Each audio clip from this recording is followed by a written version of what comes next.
느와르 장르라 제 스타일과 모드가 가장 중요하게 영화에서 형식적인 부분을 차지하고 있고, 드라이한 감정에서 웻하게, 그리고 쿨한 감정에서 그리고 핫하게 끝나는 것이 어떤 촬영에 있어서나 미술에 있어서나 가장 중요한 전제로서 화두를 이제 던지셨어요. 미술이 무슨 세트의 어떤 가구나 구조나 그런 것들을 디자인을 물론 신경을 쓰지만, 이 영화에서는 특별하게 어떤 식으로 매 공간에 라이팅을 디자인을 아예 미술적에서 같이 생각을 할 수 있을까. 어떤 창이 들어오는 방향성이나 그리고 그런 어떤 광량의 크기, 그런 종류부터 시작을 해서 어떤 식의 소스를 가지고 인물의 심리나 내면을 표현을 할 수 있을까. 그것들이 가장 미술에서 중점적으로 고민을 했었었고, 그리고 모든 디자인의 출발이 되었었던 지점인 것 같아요.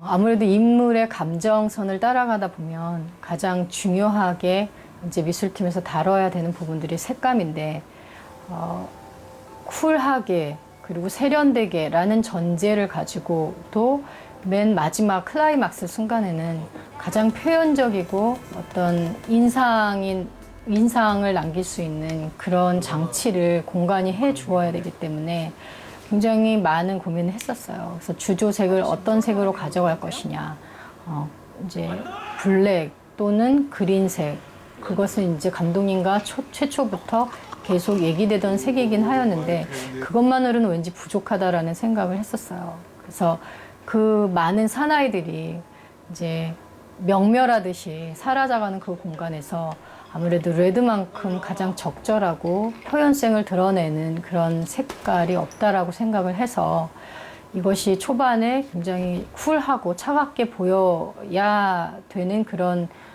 이제 모험을 감행해서라도 이것들을 잘 조절할 수 있다면 가장 의미가 있는 올바른 색조가 될 거라고 생각을 했었어요.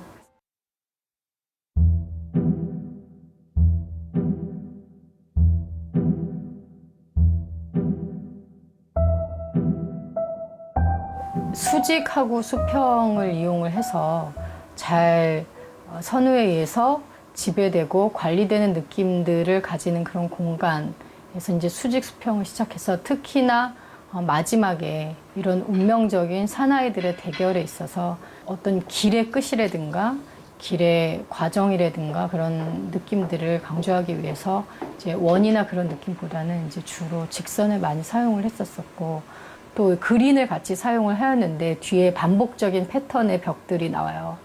이 반복적인 그 견고한 그 오래된 고대 벽들 같은 무늬는 아무래도 이제 강사장과 이 선우의 만남이 아버지와 자식 같은 생각이 들었어요. 계속해서 되풀이되는 이제 아버지와 자식 간의 이런 숙명적인 만남, 그런 느낌들을 강조를 하기 위해서 이 패턴들을 사용을 했고요. 감독님이 이제 절대적으로 그 공간에서 바라셨던 거는 나무 한 그루만은 심어다오. 그것이 이제 선우가 어떤 맨 마지막에 죽기 전에 나무를 보면서 어떤 이렇게 나레이션을 하게 되고 다시 그런 사색에 빠져들게 되는데, 이제 그것은 감독님이 절대적으로 요구를 하셨던 부분이에요. 그래서 마지막으로 가면서 이렇게 점점 그 붉은색이 더 강렬하게 드러나서 나중에는 피와 함께 오히려 피보다도 더 야생적으로 이 색깔들이 드러나기를 이제 원했고, 그것을 이제 촬영 감독과 협의해서 진행을 했었어요. 그리고 마지막에 사나이들의 얼굴의 모습이 뭔가 비정상적인 심리를 드러낼 수 있는 조명이 밑에서 설정이 되었으면 좋겠다. 그리고 단일한 공간으로서는 굉장히 큰 공간인데 라이팅을 이제 설계하기가 굉장히 어렵잖아요. 그래서 그 라이팅 자체가 바닥에 이렇게 긴 띠로 숨어져 있거나 주로 밑에서 위를 향해서 나온 라이팅이 기본적으로 깔려 있어요. 그 외에도 테이블 위에 이제 모든 소스들을 이미 제공을 해서 굉장히 많이 디테일하게 레이어가 깔려 있고 필요할 때 사용할 수 있도록 이렇게 많은 조명들을 설치를 하는 것이 미술 작업에서 이제 시작이 되었어요. 미술팀에서 원하는 컨셉을 결과에 도달하기 위해서는 이제 특히나 느와르 영화에서는 라이팅 자체가 굉장히 중요한 영감이자 과제라고 할 수가 있었던 것 같아요. 그래서 사실 패션쇼 워크에 있었던 긴 띠를 생각해내는데 이제 감독님께서도 마치 서부극에서 두 사나이가 대결을 할 수 있는 것처럼 어떤 멋진 구도 앵글을 만들어낼 수도 있겠다고 몇 가지 영화 전반에 걸쳐서 굉장히 쉽게 결정을 해주신 몇 가지 것들 중에 하나예요. 그래서 스카이라운지 공간 중앙에다 놓고 강 사장과 선우가 이제 운명적으로 마주 보게 되는 그 상황들을 이제 공간에서 연출할 수 있도록 그렇게 디자인했습니다.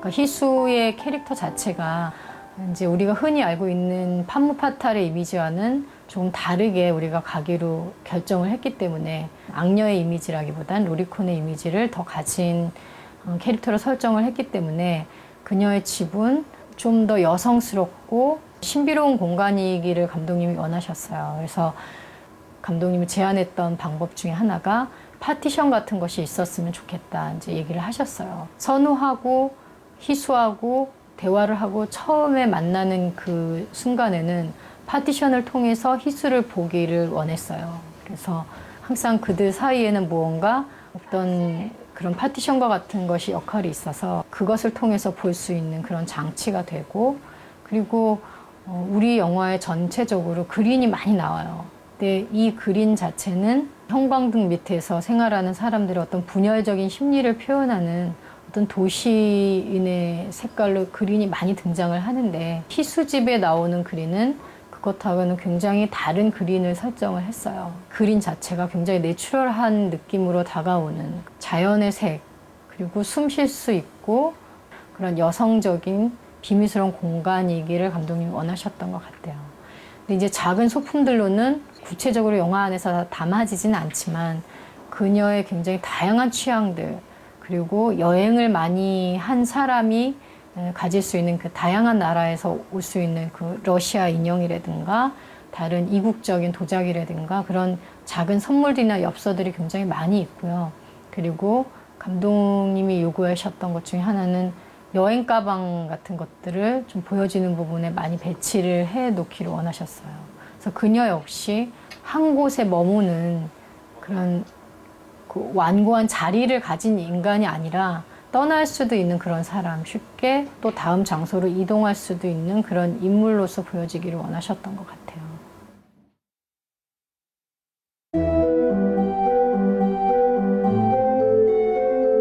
스카이라운지나 집처럼 이렇게 절제되고 세련된 공간에서 우아하게 있던 선우가 나락으로 떨어지기 시작한 이후에 나오는 공간 중에 하나인데요. 그동안 억눌러 왔던 여러 가지 감정들이 폭발을 하기 시작하는 그런 공간 중에 하나였어요. 더욱더 추악하고 낡고 수없이 많은 거미줄들, 그리고 낡은 진흙들, 그런 것들을 통해서, 녹슨 느낌들을 통해서 이제 선우의 감정적인 부분을 서포트할 수 있는 그런 공간으로 만들기 시작을 했죠. 그리고 그 소품들은 어떤 이제 액션에 필요한 장애를 제공을 하는 그런 기능을 했었었고, 굉장히 싸움을 만들 수 있는 좁은 통로에는 어떤 식의 액션을 더 도와줄 수 있는 그런 장치들, 그리고 큰 공간에 뭐 차가 부딪히고 사람이 부딪히고 어떤 액션을 만들 수 있는 그런 물리적인 기능들에 충실한 공간이라고 볼 수 있습니다.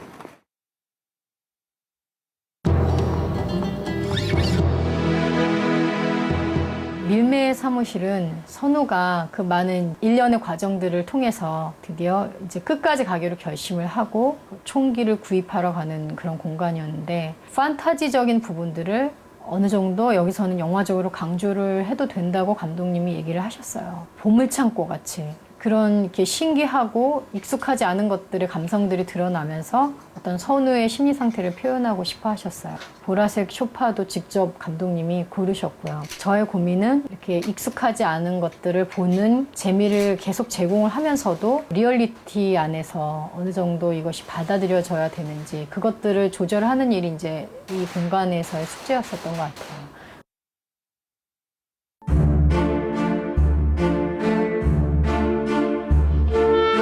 아무래도 가장 작업하기 어려웠으면서도 보람을 느꼈었던 공간은 스카이라운지였었던 것 같아요. 영화의 시작과 끝에 마감하는 공간이기도 했고, 그리고 선우의 어떤 정서적인 배경들, 그리고 영화가 요구하는 어떤 표현성들을 동시에 표현을 해야 되는 그런 공간이었기 때문에 사실 많이 어려웠고요.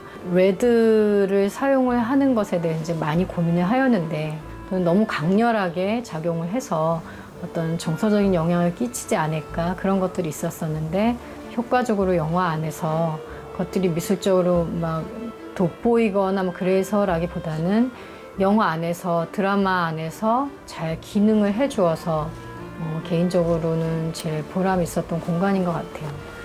또 하나는 희수의 집. 도대체 쉴 곳이 없고 리듬 자체가 쉴 곳 없이 계속 거침없이 이어지고 남자들이 계속되고 야비하기도 한 그런 공간 안에서 쉬고 싶은 곳, 그리고 바람이 머물 수도 있다고 생각되는 그런 곳, 그런 느낌들이 나름대로는 잘 전달된 것 같습니다. 그리고 세 번째로는 인천 수협창고 깡판을 들고 싶어요.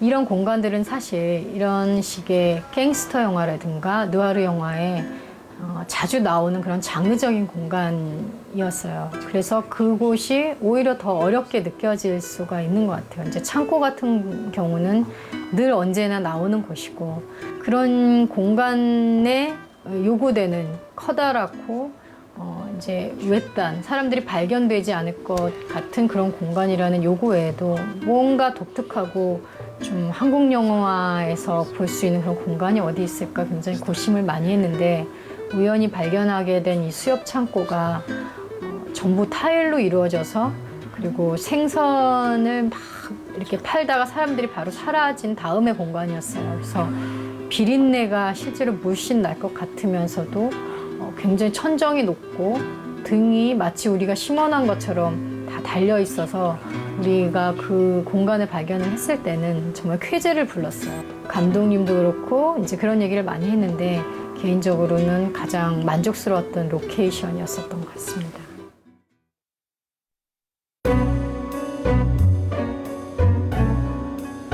처음 컨셉은 굉장히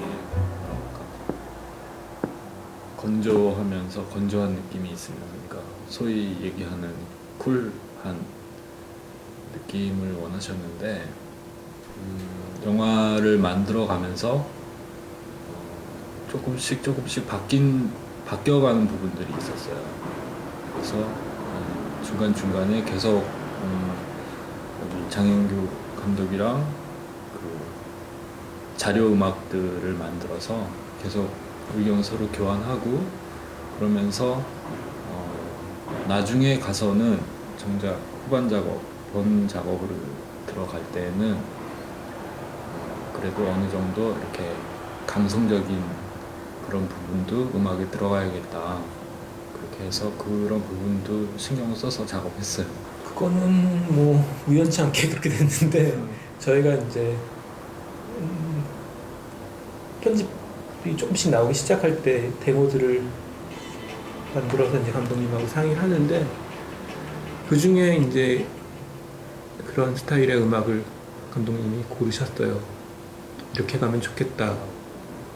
그래서 이제 그 뒤로부터 이제 그런 스타일의 음악들 작업을 좀 많이 하게 됐죠. 감독님이 원하신 것도 그런 거였던 것 같아요. 그러니까 화면은 예를 들어서 굉장히 세련된 화면이 나오지만 음악은 역으로 굉장히 정말 안 좋은 지역에서 들릴 만한 그런 음악들이 이렇게 같이 붙어서 또 다른 어떤 느낌을 주는 그런 걸 많이 원하셨던 것 같아요. 그래서 너무 영상하고 음악이 딱 맞아떨어지는 듯한 느낌은 또 별로 안 좋아하시더라고요. 그래서 그런 식으로는 작업을 의도적으로 좀 피한 경향이 좀 있었죠.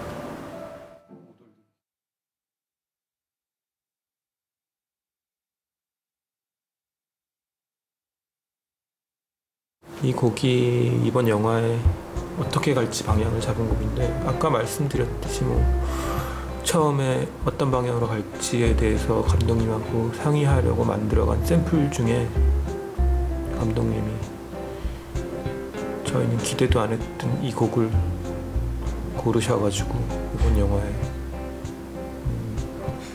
방향을 잡아줬죠. 네, 이 곡 경우에는 그 감독님이 원하시는 이 영화의 스타일이 어떤 건지 저희가 가늠할 수 있었던 곡인데요. 그러니까 적당히 관조하면서 그래도 적당한 어떤 정서를 갖고 있고, 그리고 대중하고도 너무 멀게 느껴지지 않는 그런 스타일의 음악이었던 것 같아요. 그래서 사실 저희가 처음에 이 곡이 되리라는 기대나 저희가 꼭 이런 스타일로 해야 됩니다라는 그런 생각은 없었는데, 감독님이 굉장히 좋아하셨고, 너무 좋아하셔서 처음 좀 약간 디테일하게 작업 안 한 곡 그대로 그냥 영화에 먼저 썼어요. 그래서 나중에 이제 조금 덧붙이기는 했는데, 음악이 있고 그 다음에 편집이 이루어져서 음악하고 영상이 또 되게 느낌도 굉장히 잘 맞아 떨어진 것 같고, 어떤 장면을 전환하는데 느낌을 좀 잘 살려준 것 같고, 그래서 나름대로 좀 만족한 그런 음악인 것 같아요. 이 장면하고 나중에 이제 또 태구가 총을 갖고 나가는 그 장면에도 연주에서 쓰이고, 나중에 양파 씨가 노래를 불러서 뮤직비디오로 쓰이고, 메인 테마라고 할 수 있죠.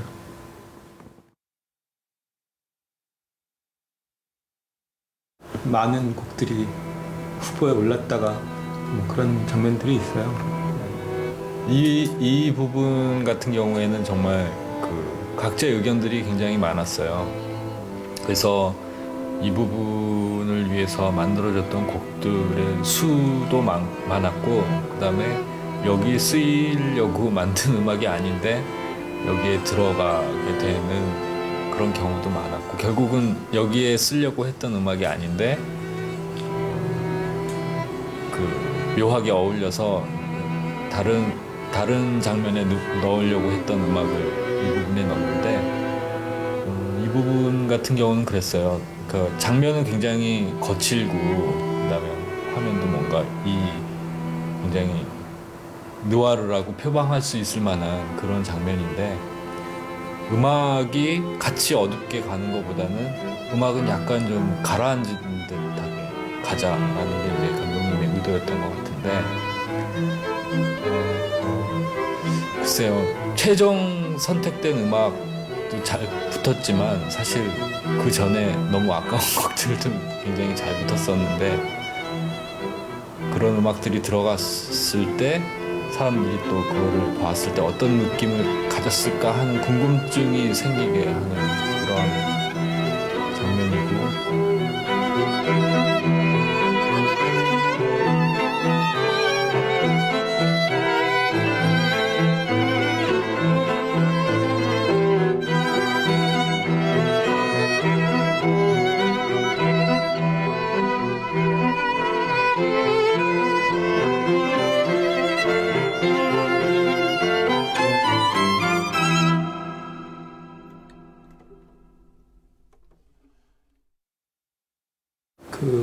녹음실 앞에서 이제 선우가 이제 희수를 데리러 갔는데 남자친구가 나타나가지고 이제 뒤돌아서 나가서 집에 찾아가가지고 이제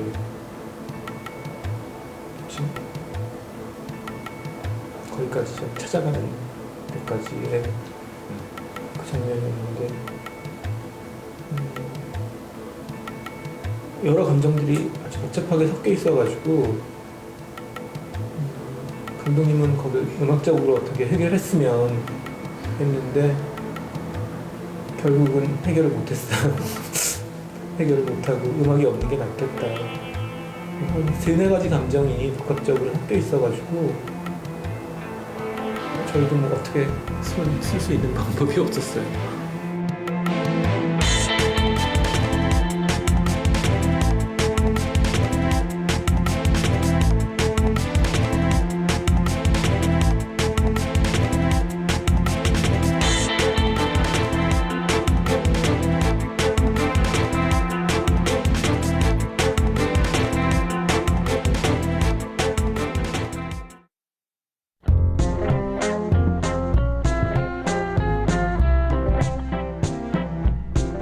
달콤한 인생의 사운드의 컨셉은 임팩트 할 때는 충분히 임팩트 하면서 소리라는 게 그런 헐리우드적인 부분에서의 과장보다는 리얼리티를 기반적으로 가는 사운드들. 그래서 총 같은 경우에도 아마 헐리우드적인 그런 총소리와는 좀 차별이 되는 부분이 그런 총의 그런 앰비언스적인 그 울림이 굉장히 사실적이고 그다음에 임팩트하는 격발음 위주로. 그래서 저희가 현장에 가서 실제로 공포탄 소리를 들으면서 그 공간의 울림들을 어떻게 사실적으로 표현할 것인가 이런 컨셉적인 부분이 굉장히 많았기 때문에 거기에 비해서 충분히 저희가 이해를 했고 그 이해를 한 바탕으로 작업이 이루어졌던 것 같아요.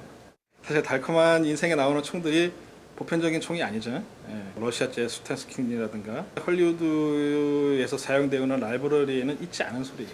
그러다 보니까 소리를 다시 디자인해서 만들어야 될 소스가 필요했었고 디지털적인 느낌의 총소리를 다시 디자인하기 위해서는 저희가 디지털 장비를 새로 이용을 해서 소리를 채집해야 될 부분이 많았었죠. 그렇게 해서 저희가 현장에 나가서 CG팀이 격발음, 파이어, 그 화염적인 부분을 CG 소스를 딸 때 저희가 마이크를 세팅해서 멀티로 레코딩을 했습니다.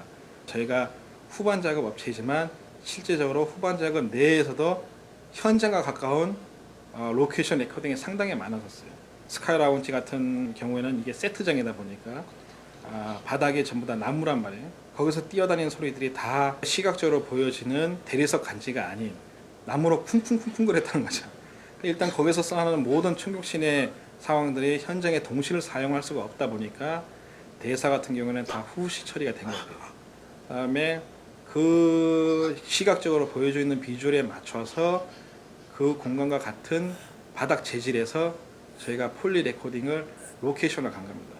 그래서 기본적으로 스카이 라운지에 있는 모든 소리의 발, 그다음에 뭐 테이블, 탁자 이런 부분들이 다 다시 레코딩돼서 만들어졌다는 부분들.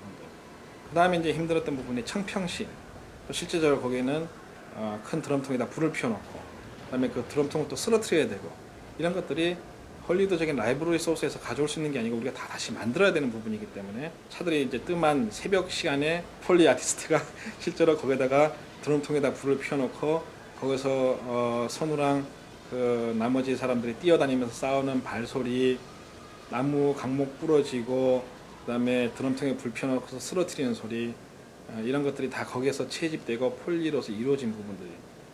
달콤한 인생 같은 경우에는 그림상으로 여러 가지 패닝이 될 수 있는 상황들이 많았었고, 그다음에 총격신이라든가, 그다음에 배우나 아니면 총 소스의 위치적인 부분이 여지가 굉장히 많았기 때문에 EX의 활용도가 클 것 같아서 이제 처음에 계획부터 EX를 생각을 했었어요.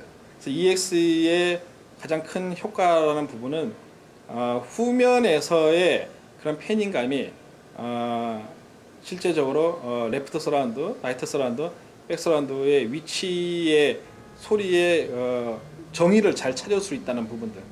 그러니까 저희 그 백서라운드 활용도 같은 부분에는 카폭이 나와서 선우의 차를 에다가 담배를 던지고 빠질 때 거기 백사운드에서 한번 멀리 사라지는 부분들도 있고요. 그다음에 선우가 희수집에 들어왔을 때 문소리들 이런 부분들도 백사운드에서 표현이 되고요. 그다음에 총격신에서의 총소리 같은 경우에는 백사운드의 활용도보다는 정확한 레프트 서라운드와 라이트 서라운드의 정의감을 줬다는 부분들 그림에 맞춰서 그다음에 백서라운드 쪽에 레프트 서라운드랑 라이트 서라운드를 보조하기 위한 울림으로서 백서라운드가 많이 활용됐다는 부분들. 그래서 실제적으로 서라운드 쪽에서의 그런 리얼리티적인 존재감에 많이 치중을 한 부분이 있습니다. 감사합니다. 영업시간이 끝났습니다. 세실 동안 모두 자리에서 일어서서 나가주십시오. 하나. 민기야, 문 걸어라.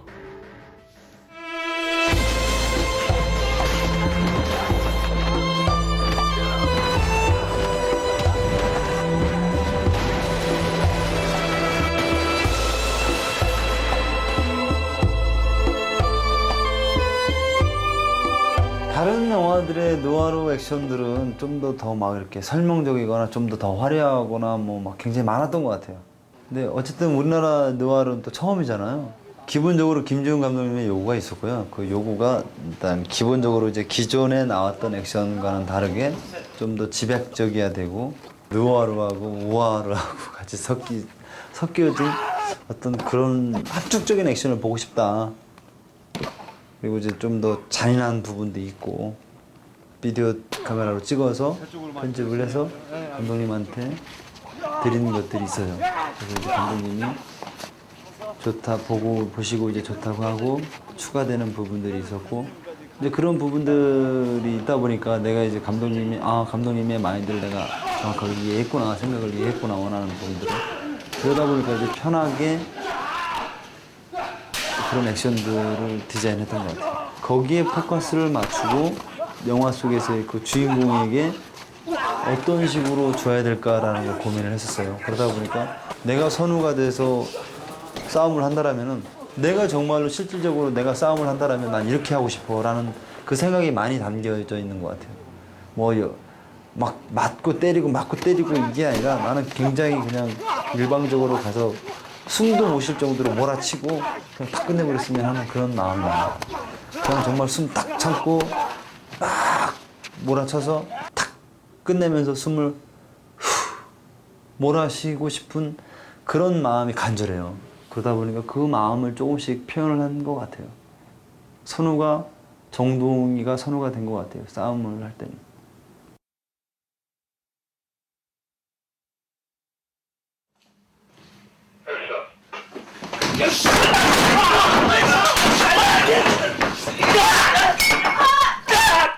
너무나 이지한 싸움이었던 거죠. 저 애들한테 괜히 내가 뭐 손을 더럽히거나 이러할 이유가 없는 대신에 이제 내가 그 애들한테 내 옷깃 하나 스치고 싶지 않은 그런 심리가 많이 작용을 했어요. 그러다 보니까 굉장히 좀 심플하게 발로 그냥 툭툭툭 어떤 고수의 느낌 거기는 이제 뭐 감정이 시작해서 죽여 하는 그런 느낌이 없잖아요. 그냥 어린아이들을 혼낸다 꾸짖는다라는 느낌 개념으로 거기에는 설정을 했었고 부여를 했고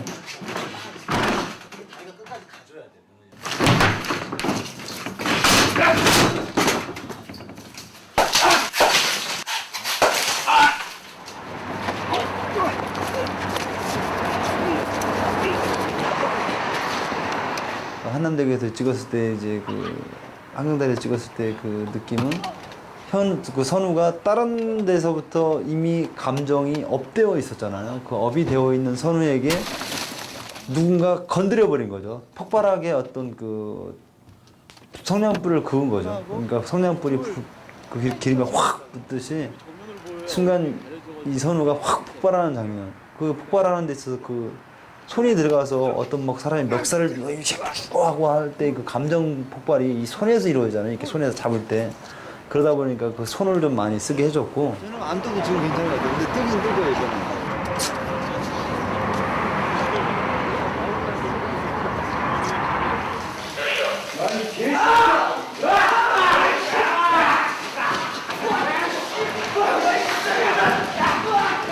청평 액션에서는 이 사람이 어떻게든 살아남아야 되잖아요.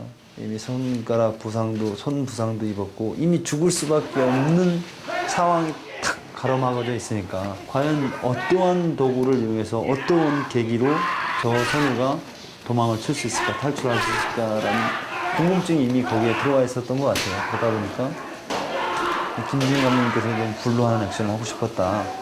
그러다 보니까 이제 저 또한 그 불로하는 액션, 그 말이 좋아 불로하는 액션이지 거기에는 준비해야 될 게 너무나 많아요. 특수효과 팀에서 해줘야 되는 부분들이 많습니다. 일단 불이 꺼지지 말아야 되며, 그리고 불꽃이 많이 날라야 되고, 실질적으로 불이 타고 있는 그 강목을 짚고 하다 보면 그건 살에 닿자마자 이 살에 다 녹아 떨어져 나가요. 타서. 이제 그거 가짜로 만들고, 아무리 가짜로 만들어도 불이 타고 있고, 아무리 가짜로 만들어도 때리면 아프잖아요. 그런 과정들을 다 감수하고 잘 찍어서, 그리고 또 배우가 정말 거기에는 사투가 보였던 것 같아요. 내가 살아야 된다라는 그 사투를 벌였던 그 이병헌 씨가 연기한 그 선우가 잘 맞아 떨어진 것 같아요.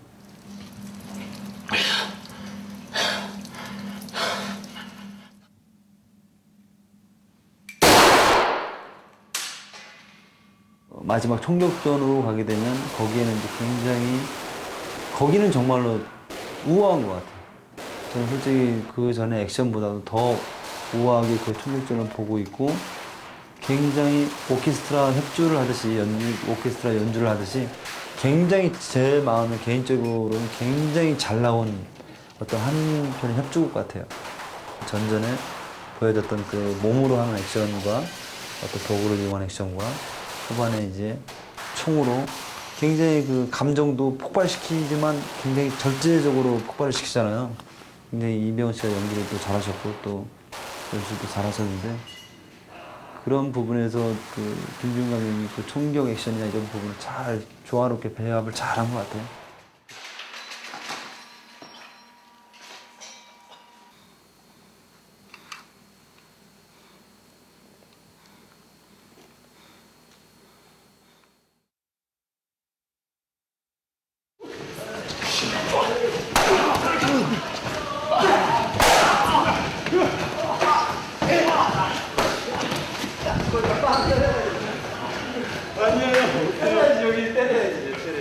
액션을 굉장히 잘해요. 올인할 때도 같이 했었고, 그 전에 영화도 또 같이 했었는데, 지금은 뭐 액션이 굉장히 성숙해 있어요. 그분도 성숙해 있고 되게 이제 욕심도 많고, 그리고 그 감정 표현, 연기를 잘하다 보니까 액션에 대한 감정 표현들을 아주 잘하는 것 같아요. 그리고 욕심도 많고, 그리고 굉장히 몸도 좋고 잘 따르고 아주 훌륭히 잘하는 것 같아요.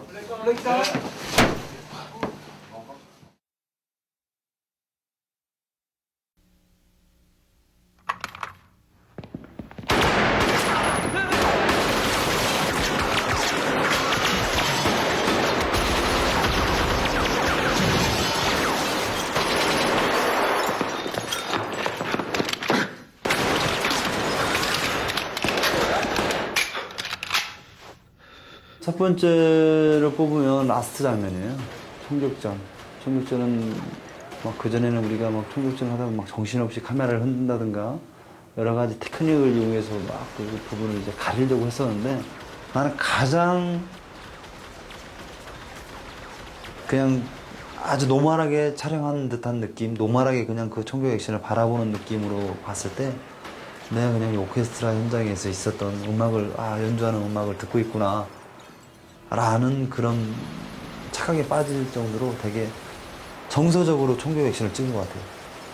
주먹에는 감정이 있고 발길에도 감정이 있고 어떤 몸에는 감정이 있지만 총알에는 감정이 없잖아요. 메탈이잖아요. 쇠잖아요. 총 자체도 기계고. 근데 그 안에 감정이 있었던 것 같아요.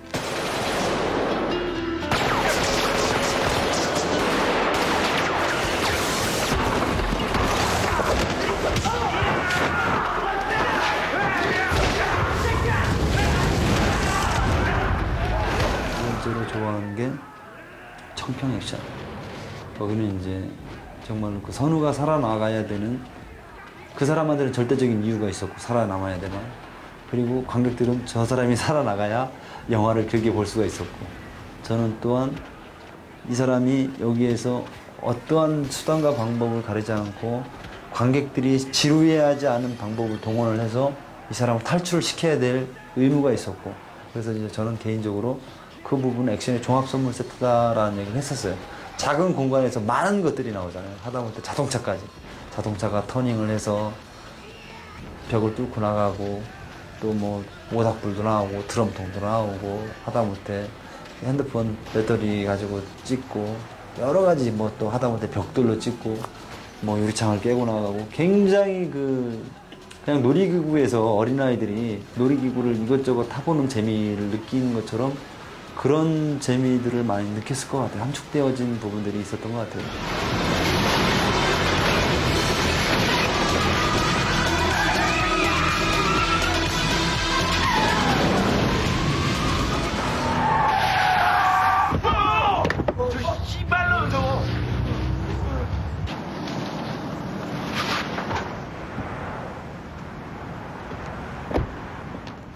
세 번째는 이제 한남대교.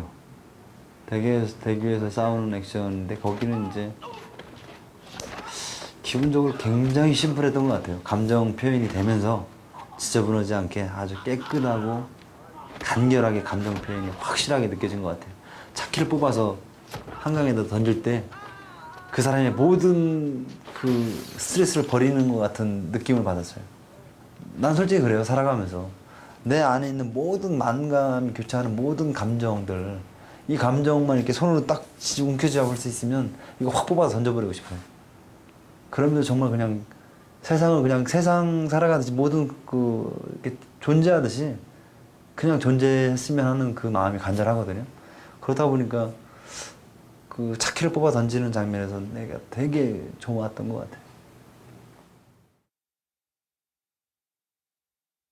반치광 하면서 이제 처음 만났고, 두 번째로 이제 달콤한 인생을 만났는데, 상당히 긴 시간 동안 있다 만났어요. 제가 알기로는 다른 무술 감독 쓰자 많은 주위에 어떤 유혹이 많았었는데, 그걸 뿌리치고 저를 초이스 해줬다는 거에 대해서 감사합니다, 감독님.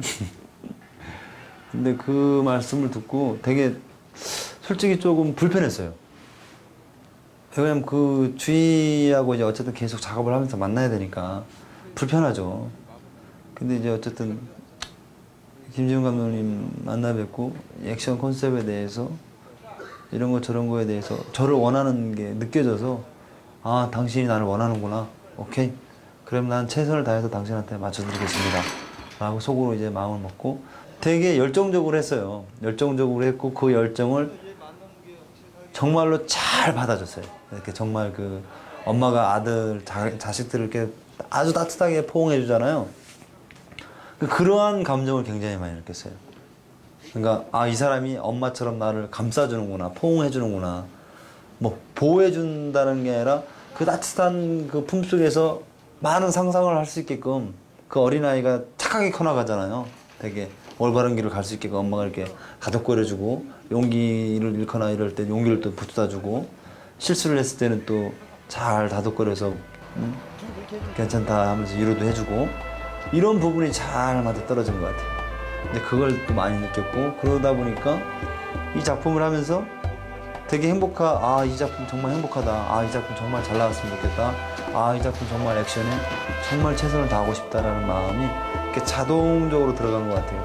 작업하면서 작업 환경이나 작업 스타일이나 작업하면서 같이 한 교감들, 공감대 형성할 때, 커뮤니케이션 할 때 이런 부분들이 너무나 좋았던 것 같아요. 가장 행복했던 것 같아요. 작업하면서. 최고로 행복했던 것 같아요. 모든 작품을 떠나서. 내 인생에서. 이거 티켓 좀 갖고 와라.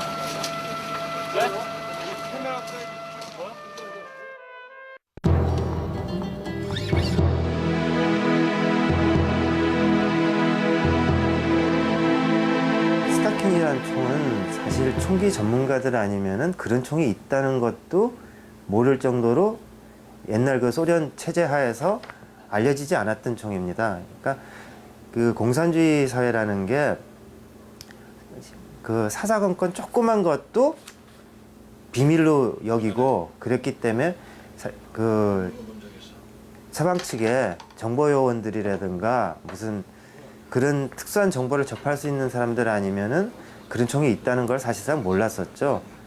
그러니까 소련 붕괴 이후 개방화되고 난 다음에 이제 무기들이 흘러나오기 시작하고 정보들이 또 같이 흘러나오기 시작하면서 아 그런 총도 있구나 하고 알게 된 거죠. 원래 태생은 소련 옛날 구소련이 70년도에 전차병이라든가 뭐 소총을 갖다가 갖고 다니기 어려운 병사들한테 지급하기 위해서 혹은 이제 일선 장교들한테 지급하기 위해서 개발했는데 거의 사용을 그러니까 그때 당시엔 빛을 보지 못하고 있었고 그러다가 90년도 후에 소련이 붕괴를 하고 난 다음에 이 러시아 마피아라든가 그 범죄자들한테 총이 많이 풀리게 됐습니다. 그리고 그러다 보니까는 일반 권총 가지고 그 대량의 범죄자들을 대항하기가 힘이 드니까 이 스타킨을 다시 채용하게 됐죠. 소련 경찰국에서요. 그러니까 일반 경찰은 아니고요. 그러니까 대테러 작전을 한다든가 좀 강력한 경찰 부대 거기서 사용하게 돼 있는데 이 총의 특징은 20발짜리 보결 탄창을 사용하고요. 좀 약한 권총탄인 마카롭탄을 사용합니다. 그리고 특이한 거는 자동 반자동 선택이 돼서 분간 600발까지의 기관 권총이 되는 것입니다. 국내 쪽에서는 거의 접하기가 어려운 이 총기고 그런 면에서 감독님께서 이 특이한 총기를 잘 선택하셔서 이 영화의 좀 캐릭터 그 우수에 찬 캐릭터에 좀 안 보이던 총 결합이 아주 잘 맞았다고 생각합니다. 러시아가 만들어낸 명품 중에 명품이지. 스테시킨. 이게 스테시킨이라는 건데 KGB 애들이 쓰는 거구나. 극중 삼성교 오무성이라는 캐릭터가 사용한 권총은 유명한 미국의 스미스 앤드 웨슨사의 M60 모델 리볼버입니다. 장탄수는 5발이고요. 사용하는 탄약은 357 매그넘탄, 38 스페셜탄 뭐 그 두 종류 가까이를 사용하고 있고 일단 그 미국 경찰들의 백업용이라든가 호신용으로 사용하는 권총이라 작은 권총입니다. 무게는 한 700g 정도 되는 아주 작고 가벼운 권총이죠. 하지만 일단 사용하는 탄은 357 매그넘탄 같은 강력한 리볼버 탄을 사용합니다. 스미스 앤드 웨슨에서 M60 리볼버를 갖다가 개발한 이유는 일반 호신용, 그 다음에 가정 비치용, 혹은 경찰들의 백업용이라고 해서 예비 권총으로서 사용하게끔 좀 작은 권총이지만 탄은 굉장히 강력한 탄을 쓰게 되어 있습니다. 이 권총은 영화상에서 엄청나게 많이 등장하고 뭐 경찰 영화라든가 뭐 가정집 살해 사건 뭐 그다음에 무슨 갱들이 쓰든가 해갖고 영화상에 자주 등장하는 권총 계열입니다. 김 실장에게 살해당한 총기 밀매상이 동생 태구가 사용하는 총은 스미스 앤드 웨슨 모델 M67이라는 타입으로서 장탄수는 6발, 사용하는 탄은 357 매그넘탄 같은 강력한 탄을 사용하는 좀 대형 권총입니다. 그래서 주로 미국의 그 정복 경찰 혹은 고속도로 경찰 같은 이 총을 바깥으로 내놔도 괜찮은 그 경찰들이 강력한 그 휴대용 무기로서 사용되고 있고요. 혹은 사냥용, 가정 비치용 등 그러니까 주로 숨기고 다니기에는 좀 곤란한 그런 크기의 권총입니다. 그래서 형의 복수를 위해서 단 몇 발 사용하는 그 캐릭터에게는 좀 작은 권총보다는 이 정도 어느 정도의 큰 권총을 쥐어주는 것이 훨씬 효과적이라고 볼 수 있겠죠. 최종 후반부에 필리핀 갱들이 들어가는 자동소총은 그 유명한 소련의 칼라시니코프가 제작 설계한 AK-47 S타입입니다. 장탄수는 30발이고요. 구경은 30 구경 7.62mm 탄을 러시아 탄을 사용하게 되어 있습니다. 자동 반자동 사격이고 뭐 소련 및 동구권은 공산주의 국가의 대표적인 소총이죠. 자그마치 생산량이 7천만 정이라고 하니까 거의 뭐 지구 인구의 6분질에 해당하는 생산량을 자랑하는 총입니다.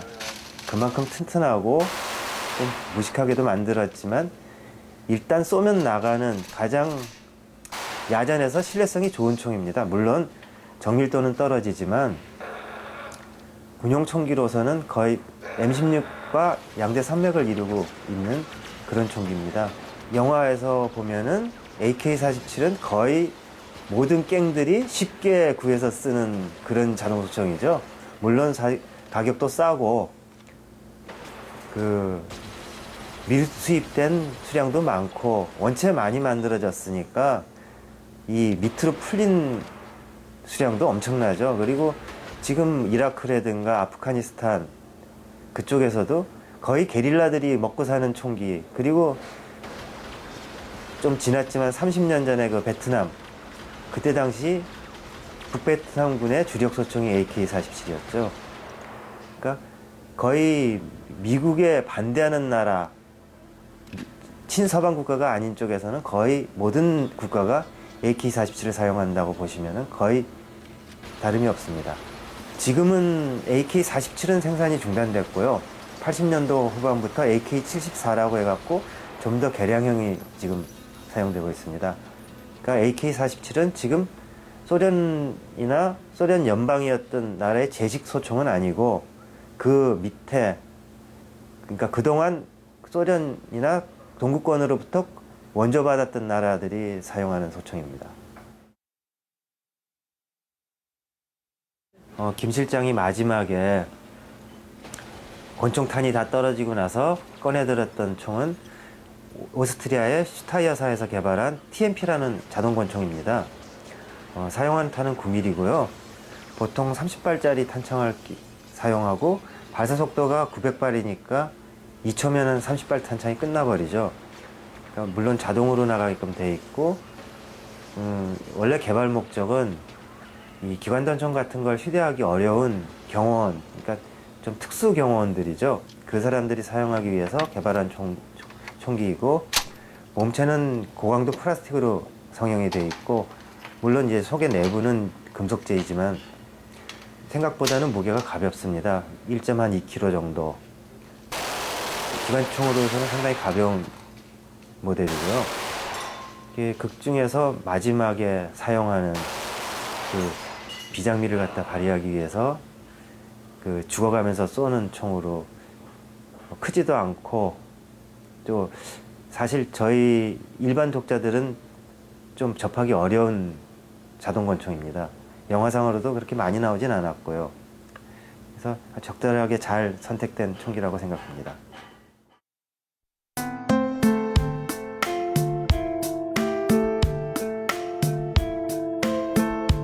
멋들어짐 같은 게 굉장히 중요하다고 생각을 했습니다. 개인적으로는 그런 것들을 굉장히 중요시했고, 또 정적인 느낌들이 되게 강할 것 같았어요. 그러니까 막 어떤 액션 영화라 그래서 굉장히 막 동선이 빠르고 막 그런 게 아니라 어떤 정적인 그런 느낌이라든가 그런 것들이 굉장히 중요하지 않을까 싶어서, 그 어떤 그런 긴박한 액션 영화처럼 약간 오버되지 않은 그런 효과, 현실적이지만 너무 오버되지 않은 그런 효과를 하는 게 맞지 않을까. 그래서 조금 뭐 어떤 피가 나오는 거라든가 뭐 그런 거에 있어서도 약간 오버되지 않게 보여지게끔 그렇게 약간 절제한 작업을 했었던 것 같습니다, 이번에.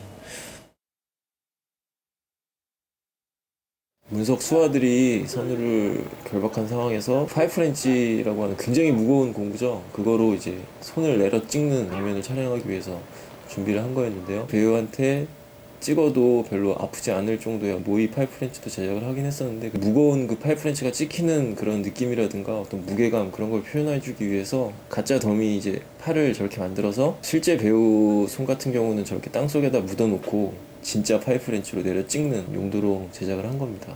찍히기 전에 어떤 긴박한 상황이나 이런 것들을 표현해주기 위해서 이제 손가락이 움직일 수 있게끔 그렇게 작업을 했었고요. 파이프렌치가 무겁다 보니까 한번 내려치면 완전히 망가지는 상황이었어요. 그래서 일단 내려치는 용도로 제작을 한 손이 하나 있었고, 망가져 있는, 으개져 있는 손 모양의 또 움직일 수 있는 그런 손 모양, 그렇게 총 2개를 제작을 해서 촬영을 했었습니다.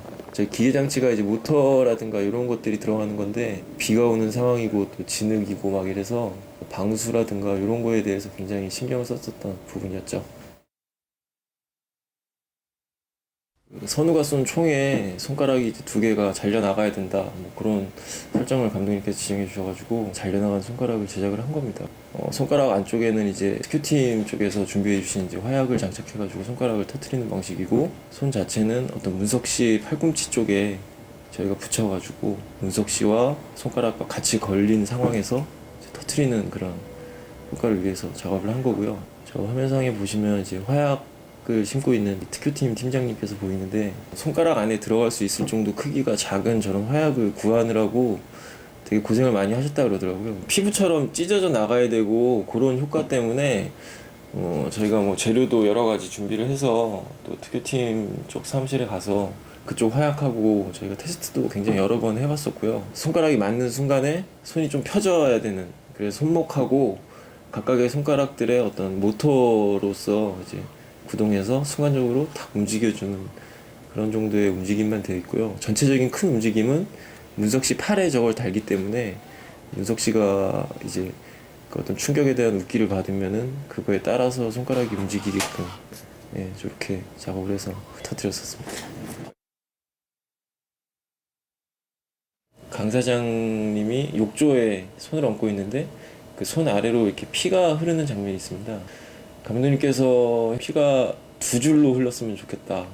그리고 2줄이 첫 줄하고 둘째 줄에 시간차가 좀 있었으면 좋겠다. 뭐 이런 요구를 하셨어요. 근데 그거는 사실 여러 번 해봤을 때 그중에 찾아야 되는 뭐 그런 거였는데, 이제 그런 요구를 하셨을 때 굉장히 힘들었는데, 현장에서 갑자기 생긴 상황이라서 저희도 막 2줄로 어떻게 하면 흘릴 것인가, 그래서 뭐 핏기를 미리 만들어 놓기도 하고, 또 피가 천천히 흐르게 하기 위한 반발력이 심한 어떤 재료들을 그 욕조에 몰래 저희가 발라서 처리를 하기도 하고 막 그래서 찍었던 기억이 있는데, 그 영화상에서 보면 결국은 감독님이 원했던 그 모양대로 피가 흐르는 걸 찍긴 찍었어요.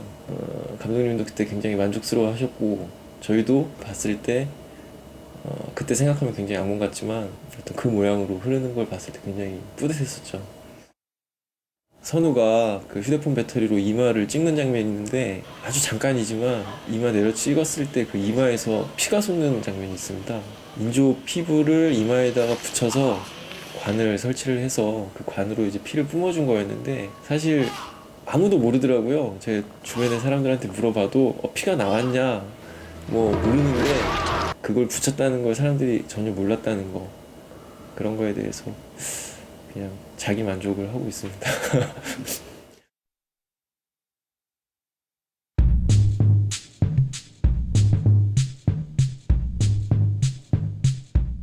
김지훈 감독님이 좀 꼼꼼하신 것 같아요. 예. 상당히 세심하고 꼼꼼하셔서 피 하나, 예를 들어 뭐 총 하나 맞는 것도 되게 아프게 맞게끔 해달라.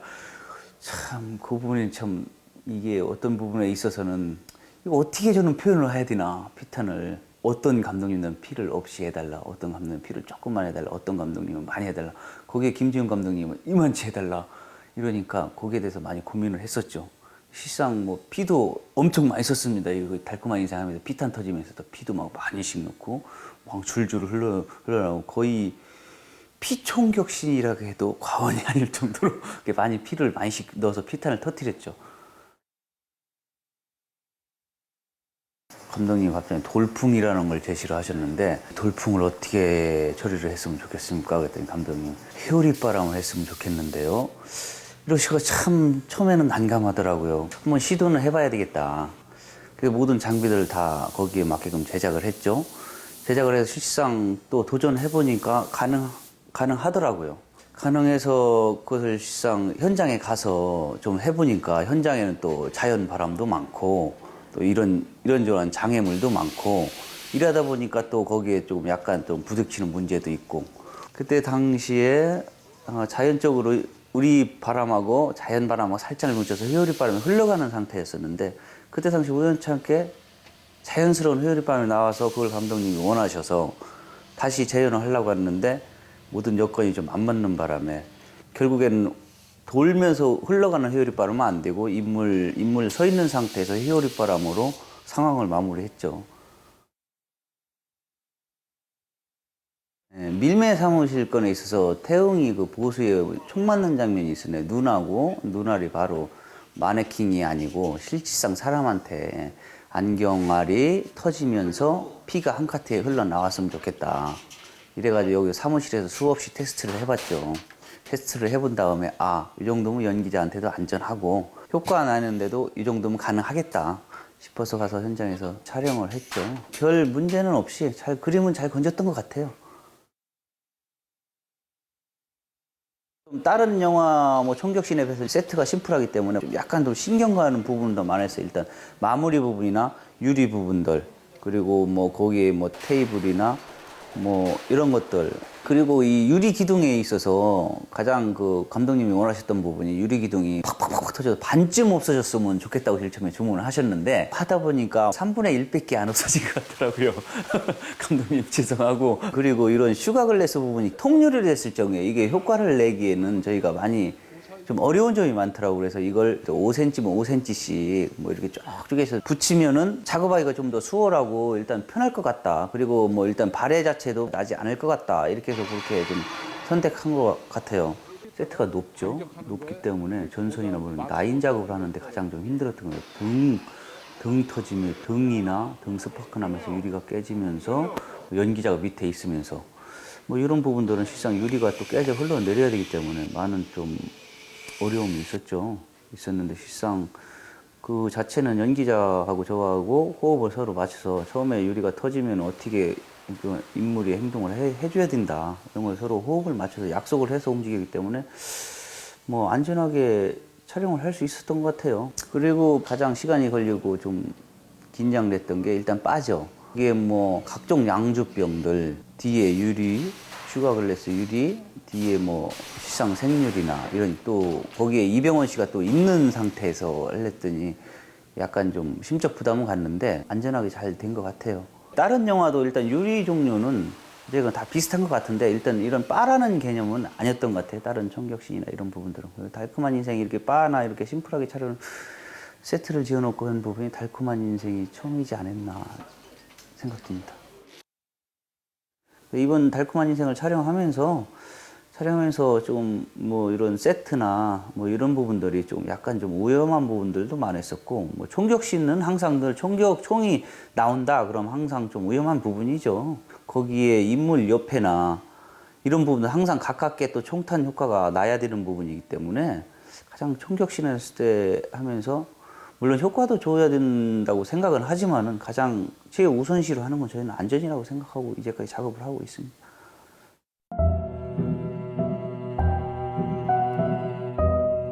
달콤한 인생 자체가 장르적인 특성이 워낙 강한 그런 영화에서 그 감독님이 요구하셨던 거는 좀 강한 임팩트 내에서 그냥 잘 묻어나는, 그리고 잘 튀지 않고 누가 봐도 CG가 쓰였나라고 의구심이 들 정도로 그런 거를 요구를 하셨어요.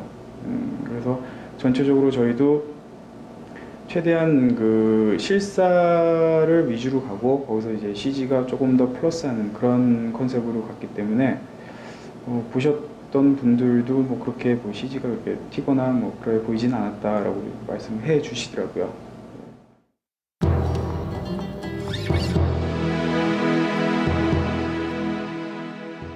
이제 이병헌 씨가 그 신민아 씨한테 선물을 갖다주는 이제 장면인데, 이제 차에서 내려서 이제 집 앞으로 이렇게 걸어가는 중간에 바람이 이병헌 씨를 이렇게 슉 감고 올라가는 이제 그런 컨셉의 장면인데, 현장에서도 어느 정도 이제 효과를 주기는 좋습니다. 줬는데 이제 감독님께서 조금 더 그 돌풍에 대한 효과를 조금 더 원하셨기 때문에 저희가 이제 나뭇잎들을 3D로 몇 장 날리게 됐죠. 그래서 이 카트는 저 만든 돌풍하고 기존의 찍힌 돌풍하고를 좀 매치를 시켜야 되기 때문에 여러 번 작업을, 돌풍의 그 느낌을 작업을 해서 만들어 놓은 그런 카트가 되겠습니다.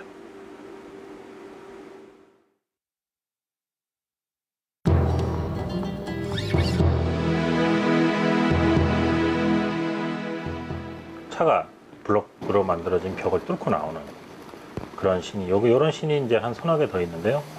요 이제 이 안전을 위해서 벽돌을 이제 진짜 시멘트가 아닌 다른 재질로 이제 제작을 했습니다. 제작을 해서 찍다 보니까 차가 뚫고 나오면서 이제 벽돌을 부시게 되죠. 부시다 보니까 이렇게 벽돌 색이 아닌 원래 재질의 색깔들이 이제 보이게 되면서 촬영하는 현장에서 이제 그거를 발견하고는 이제 저걸 어떻게 색을 좀 원래 벽돌 색으로 돌려줬으면 좋겠다라는 이제 그런 얘기가 있어서 이제 저희가 작업을 하게 됐는데요. 일단은 이 커트를 전부 나눴습니다. 나눠서 그 벽돌이 깨지는 부분에 이런 이제 마스크를 전부 그렸습니다. 작업을 하다 보니까 벽돌 색이라는 게 처음부터 끝까지 다 회색이면 회색, 뭐 브라운이면 브라운, 다 이런 쪽이 아니고 얘가 이제 뭐 빛을 더 받고 덜 받고에 따라서 색들이 이제 차이들이 있어서 컬러 작업을 하는 컨트롤 하기가 조금 힘든 마스크들이 생겨서 마스크를 이제 그 각 부분별로 파트로 마스크를 한 서너 장씩 준비를 했습니다. 준비를 해서 지금 이제 요 뭐 보시면 이게 이제 프레임별로 보시면 색이 이제 딱 가서 들어맞은 놈이 있는가 하면 아니면 조금 더 어두워진 놈도 있고 조금 더 밝아진 것도 있고 그런데 이게 이제 작업을 하기 전 화이트, 조금 이제 화이트로 가 있는 부분들이 있는 벽돌이고요. 그 다음에 요게 그 작업을 해서 그 위에다가 마스크를 이용해서 벽돌에 색을 바꿔놓게 되죠.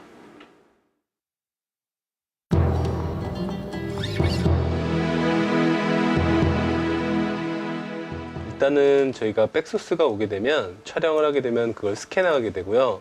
그 스캔한 걸 받아서 저희가 이제 이런 식으로 지금 3D 오브젝트를 만들어서 따라가잖아요. 이제 트래킹 작업을 실시하게 됩니다. 버전이 굉장히 여러 가지가 나왔는데 일단 극장에서 상영된 버전을 보여드리면 감독님이 이 면이 너무 많이 보이니까 저희가 좀 작업을 징그럽게 한 탓에 다시 수정을 해서 단면이 많이 보이지 않는 부분을 많이 보이지 않는 버전으로 가게 됐어요. 그래서 이런 식으로 작업이 진행됐고요.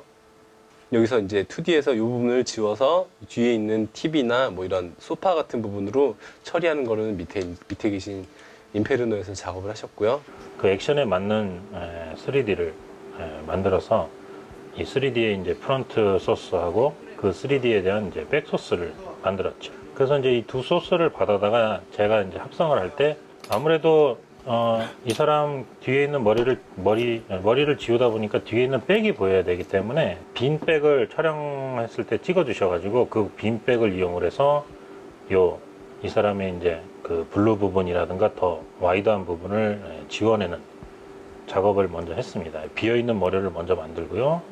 그 다음에 이제 그 머리에 아까 보셨던 이 3D에서 만들어 온 저 캡을 씌우는 작업을 했습니다. 처음에 저희가 작업했을 때는 캡이 전체적으로 다 보였었는데 감독님이 전체적으로 보이는 것보다는 저 뒤에 좀 배경이 보여야 되겠다 해서 캡을 다시 재작업을 해서 이제 약간 뒤가 보이는 캡에 그 다음에 이제 이렇게 사실은 찍혀져 있는 소스에다가 지워져 있는 소스를 합쳐서 그로테스크한 그런 이제 씬을 만들게 됐죠.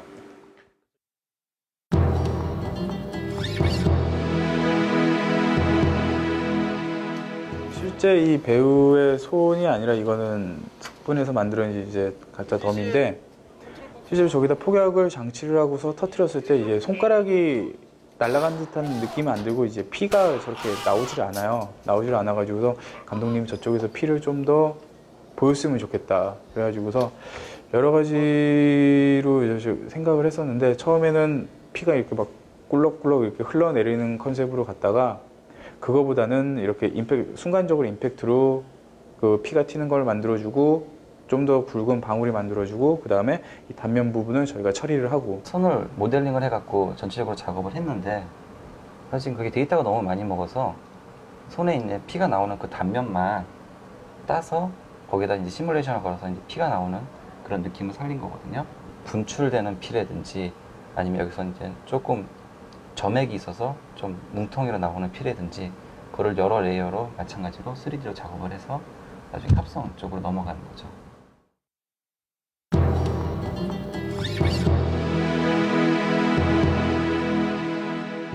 주로 달콤한 인생 느와르기 때문에 총 맞는 장면이 굉장히 많이 들어가요. 근데 그 실사에서 특효에서 하기 힘든 부분들이 CG로 들어가는 것들이 있는데요. 그래서 지금 같은 경우 선우가 지금 총 맞는 장면이고요. 그래서 얘도 마찬가지로 저희가 이제 촬영한 부분들을 스캔돼서 받아오면 이런 식으로 사람 머리를 가져다 놓고 트래킹을 어느 정도 해서 이 머리의 궤적을 뽑아내는 거예요.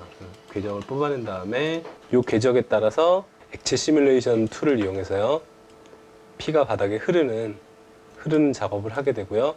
이걸 다시 3D로 가져가서 렌더링을 하게 되는데, 지금 보시면 바닥에 피 부분이 이 부분 피가 없잖아요. 그래서 저희가 작업을 진행하게 되면 이런 식으로 피가 묻은 부분들을 이제 만들어서 다시 인페르노로 가져가서 합성을 하게 됩니다. 여기에 피가 있고 이제 피가 좀 더 자연스럽게 있는 버전으로 가게 됐고요.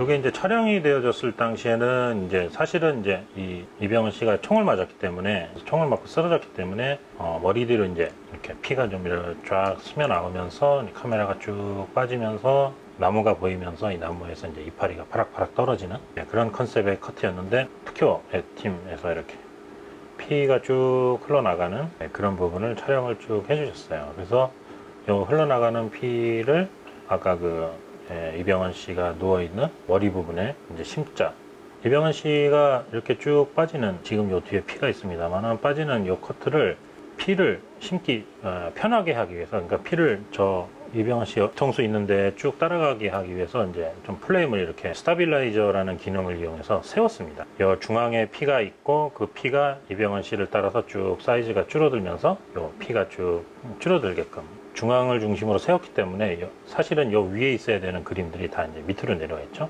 요거는 나중에 스타빌라이제이션을 거꾸로 걸면 제자리로 돌아오기 때문에 그런 방법을 택했습니다. 그 다음에 이제 3D 팀에서 카메라가 돌아가는 타이밍에 나뭇잎을 이렇게 파락파락 날려준 거를 저희가 받아서 그거를 이제 이 위에다가 나뭇잎 파리를 얹게 됐죠.